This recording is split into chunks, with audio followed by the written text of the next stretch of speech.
নমস্কার বন্ধুরা, আজ ডিমের একটা দুর্দান্ত টেস্টি রেসিপি নিয়ে আমি চলে এসেছি আবার।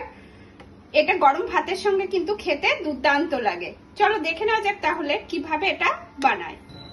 ডিমের এই রেসিপিটা বানানোর জন্য প্রথমে আমি 4টে ডিমকে একটু সিদ্ধ করে লবণ, হলুদ আর লঙ্কার গুঁড়ো দিয়ে মাখিয়ে নিয়েছি। এবার একটা প্যানে তেল গরম করে আমি এগুলোকে ভেজে নেব।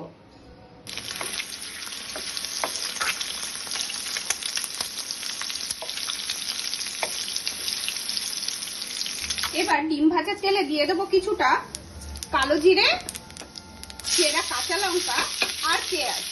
বেশ খানিকটা পেঁয়াজ কুচি এখানে দিয়ে একটু ভেজে নেব। পেঁয়াজ আর লঙ্কাগুলো ভাজা হয়ে গেছে। এবার এর মধ্যে দিয়ে দেবো আমি একটু পরিমাণ মতো হলুদ আর লবণ, আর দিয়ে দেবো কেটে রাখা টমেটো। এগুলো একটু নেড়ে এর মধ্যে দিয়ে দেবো পোস্ত বাটা, আর দিয়ে দেবো সর্ষে বাটা। ব্যাস দিয়ে একটু কষিয়ে নিয়ে দিয়ে দেবো এর মধ্যে গরম জল।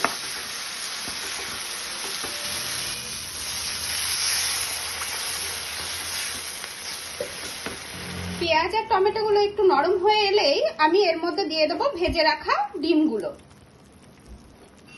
দিয়ে আবারও একটু ঢেকে রেখে এটা রান্না হতে দেবো।